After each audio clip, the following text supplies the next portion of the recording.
हम पुकार पुकार के बोल रहे हैं सर, आदमी लोग सुन रहे नहीं है। ये तो जादू वाला तेल नहीं है, ये 108 जड़ी बूटी का तेल रहता है। एक ऐतिहासिक मौका था और उन्होंने बिल्कुल भारत की दशा सुधारी और एक नई दिशा दी जो पिछले 30 साल से चला आ रहा है। 2G को लेकर क्या क्या नहीं कहा गया उनके बारे में, ठीक है। और अंतिम में क्या हुआ? डॉक्टर मनमोहन सिंह जी की विनम्रता के प्रतीक थे, वो शालीनता के प्रतीक थे, एक कोमलता के प्रतीक थे, योग्यता के प्रतीक थे और उन्होंने दशा को सुधारा और एक नई दिशा दिखाई। ये 1991 में हुआ और 2004 में भी हुआ। तो 5 साल जो वित्त मंत्री रहे, 10 साल प्रधानमंत्री रहे, ये एक हमारे लंबे इतिहास में ये एक बड़े मैं समझता हूं मील पत्थर है। सर, आपने दो तारीखों का 2 सालों का जिक्र किया, एक 1991 का, दूसरा 2004 का। 1991 में पॉलिटिकली नहीं, एक एडमिनिस्ट्रेटिव तरीके से, थ्रू पॉलिटिकल सिस्टम, एक एडमिनिस्ट्रेटिव, हाँ, वो वित्त मंत्री थे। हाँ। एक बड़ी टर्न ऑफ इवेंट रहा। 2004 में एक बड़ा टर्न ऑफ इवेंट पॉलिटिकली रहा। इन दोनों टर्न ऑफ इवेंट से देश को क्या चीज मिली, वो मैंने कहा ना, मैंने कहा अर्थव्यवस्था का सुधार जो आया 1991 में, जब नरसिम्हा राव जी प्रधानमंत्री थे और डॉक्टर मनमोहन सिंह जी वित्त मंत्री थे। हालांकि जो आर्थिक सुधार का कार्यक्रम था वो डॉक्टर मनमोहन सिंह जी ने ही तैयार किया था। वो 3-4 साल से सोच रहे थे और उनको एक मौका मिला। 21 जून 1991 में जब वो वित्त मंत्री बने, उनको एक मौका मिला। तो एक ऐतिहासिक मौका था और उन्होंने बिल्कुल भारत की दशा सुधारी और एक नई दिशा दी जो पिछले 30 साल से चला आ रहा है। उस पर ज्यादा कोई जो रास्ता उन्होंने दिखाया, उस पर देवेगौड़ा जी चले, उस पर गुजराल साहब चले, वाजपेयी जी चले, उसमें डॉक्टर मनमोहन सिंह जी खुद 10 साल और नरेंद्र मोदी जी ने ज्यादा परिवर्तन। हालांकि निजीकरण जो हो रहा है, डॉक्टर मनमोहन सिंह जी ने कभी नहीं स्वीकारा था कि मेरे आर्थिक दृष्टिकोण में जिस तरीके से निजीकरण हो रहा है वो बिल्कुल उसके खिलाफ थे। तो कई ऐसी चीजें हैं। पर और जब 2004 में वो बने ना, जैसा कि मैंने कहा, जो क्रांतिकारी अधिनियम लाए, राइट टू इंफॉर्मेशन, रोजगार अधिकार, खाद्य सुरक्षा अधिनियम, वन अधिकार अधिनियम, भूमि अधिग्रहण, जो मुआवजा मिलता है किसानों को, भूस्वामियों के लिए, उनको हक देना, सही मुआवजा मिलने का। आज जो मुआवजा मिल रहा है किसानों को, 4 गुना मुआवजा मिल रहा है ग्रामीण इलाकों में और शहरी इलाकों में दुगना मिल रहा है। वो तो 2013 का कानून था। तो कई ऐसे मिसाल हैं कि मैंने आपको कहा आर्टिकल 15(5) हमारे संविधान में जो लाया गया 2006 में।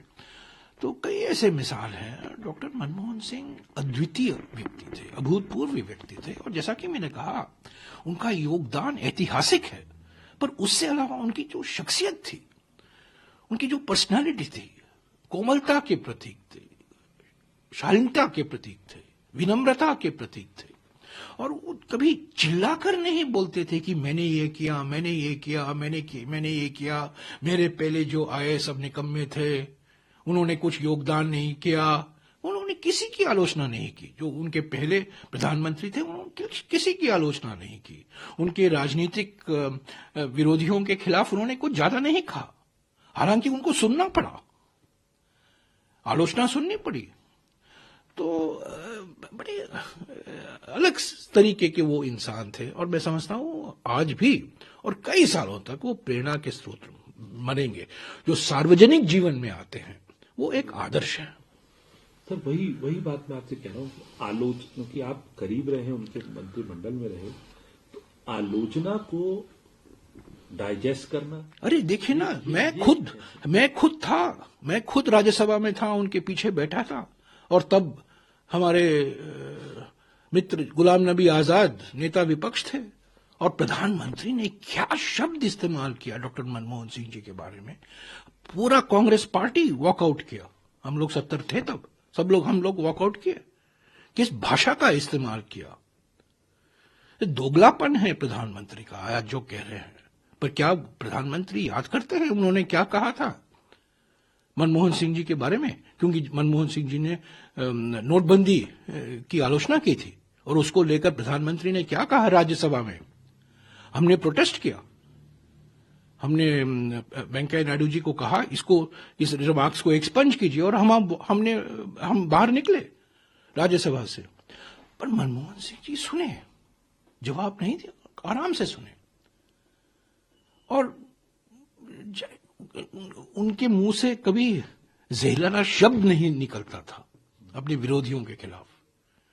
2G को लेकर क्या क्या नहीं कहा गया उनके बारे में, ठीक है।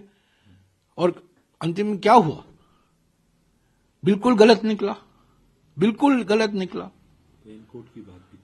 हाँ, मुझे याद है क्या शब्द प्रधानमंत्री ने रेनकोट की बात की थी। तो डॉक्टर मनमोहन सिंह जी के मुंह से मैंने कभी नहीं सुना है, जो पहले प्रधानमंत्री थे उनके बारे में कोई आलोचना नहीं, आज जो उनके आलोचक हैं उनके बारे में उन्होंने नहीं कुछ कहा। तो हमेशा वो हंसते थे और कहते थे ठीक है, मेरी नीयत साफ है, मेरी जो आत्मा है, मेरा जो कॉन्शियंस है साफ है।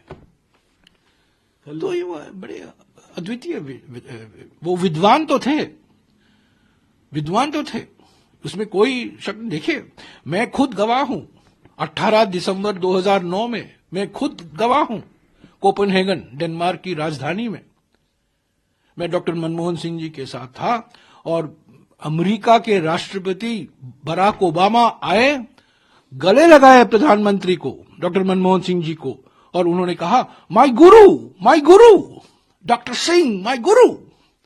ओबामा, मैं खुद उनके पीछे खड़ा हुआ था और मनमोहन सिंह जी थोड़ा खिसखिसाए, ओबामा जी ने उनको गले लगा लिया।